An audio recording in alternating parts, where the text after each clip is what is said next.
Project C, My Ideal Classroom by Jemiah Williams. When I reflect on my own time I had in school, it's very hard for me to remember the things that we did in school or even learn, unless there's an activity around it that sparked my interest. And with me saying that, I could probably tell you more things I learned in second grade off of pure memory than things I learned in high school, which is only a couple of years ago. Because of that lack of activity and the lack of doing things that we actually were interested in, and for the overuse of technology, for most of what I can remember is that my teacher stood at the whiteboard and drew on it and talked for hours, and we just got on our laptops and did the work. The overuse of technology used to mostly be targeted towards older kids, but as I'm visiting these classrooms and I'm seeing how they're ran, they have the younger kids doing the exact same thing. The reason why I remember more from my younger years is because we learned beyond the four walls of our classroom. We weren't stuck on iPads all day. We went outside, we played, we worked together, we grew plants. We had lessons that sparked emotions in us, that made us feel something, that made us want to learn. That's what kids need. They shouldn't be placed on computers all day because what are they actually learning? What are they remembering? What are they taking home from that? Nothing. And that's exactly what I don't want my ideal classroom to be like. I want my kids to learn in more ways than just from technology. I want them to learn from the world because us as adults, we learn from the world every day. Every time we go somewhere, we learn something new. It's going to be the same thing for kids. And that's how I want to go about my classroom. So the title of my ideal classroom will be the ERIMC, which stands for Every Room is My Classroom. I just wanted to give you guys that for now, but I will elaborate on this more later on in the video. Now moving on to my goals. So my first goal will be making sure that every student succeeds in my classroom, making sure that every student meets the education standard for their age group. No matter where they may be struggling at, I want them all to be knowledgeable of the content required to move into the next grade. No matter how long it takes them to get there, I will make sure they will get there. This is the most important thing to me because I know how it feels to be in the classroom and the teacher move on, you don't know what's going on, you're not catching on as fast as your peers. So I just want to make sure that none of my students ever feel this way. And our goal number 2, I want to create every lesson using emotional scripting. Emotional scripting is when you create lesson plans using some type of words or phrases or even activities to spark an emotion or feeling in the students. That way the lesson will be way more memorable for the students. Emotional scripting can cause students to get out of their comfort zones. It can make them feel confident, excited, or even anxious, so that way anytime the student feels that emotion, it will bring them back to the lesson or activity and they'll be able to remember what they learned by feeling the same emotion they feel. My goal number 3, I want all my students to learn and acquire the social and emotional skills for their age group. I want them to be able to recognize and be in tune with not only their own emotions, but also to be able to recognize their own peers' emotions, maybe other adults, and everyone else's emotions as well. So for my goal number 4, I just want to make sure that all the children in my classroom feel seen and heard. And I also want to learn more about what they're interested in and what's the best way for them to learn, whether that's tactile learning, auditory learning, or visual learning. I want each learning style to be represented in my class.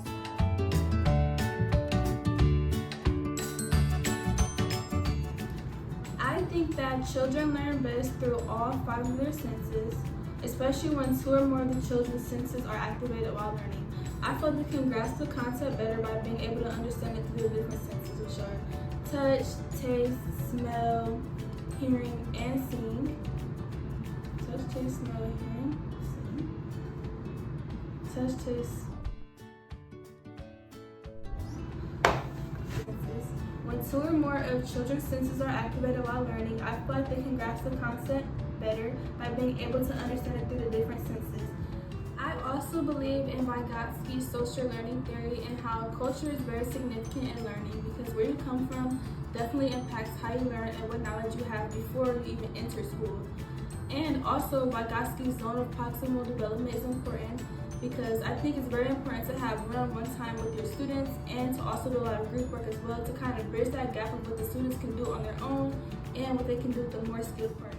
Lastly, I just wanted to include John Piaget's cognitive development theory, even though it's conflicting with Vygotsky's social learning theory, because I feel like children do grow up in stages, and I believe it's important for teachers to acknowledge these stages because some children grow up faster or slower paces than each other, and I feel like it's important to watch out for that as a teacher and to make sure that you're teaching them according to how they're learning, because each child's going to be different.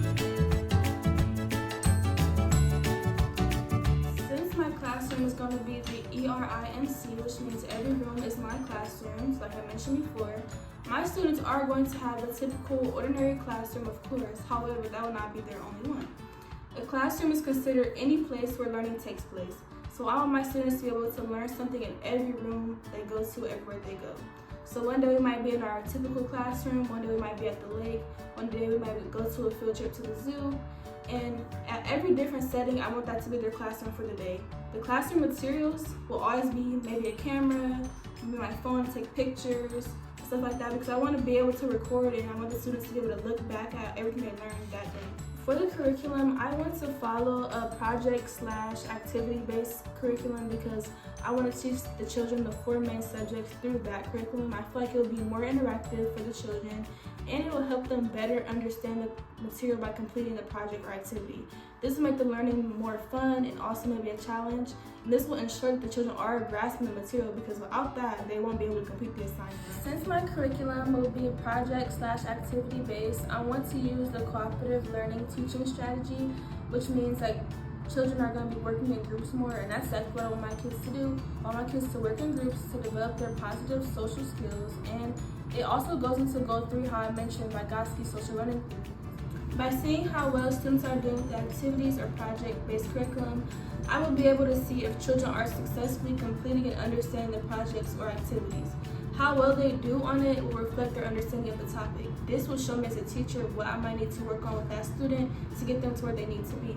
And it also will show me how well they work in group settings because a lot of the projects or activities might be in group settings, and this will let me know if the child might be better working on their own or are they doing better in the group. Guidance strategies. In order to make all my students feel safe and comfortable in my classroom, I will always use positive guidance and positive reinforcement for them. Thank you guys for watching. This is the end of my Project C, my ideal classroom, and I hope you guys really got to see and understand what my vision is going to be.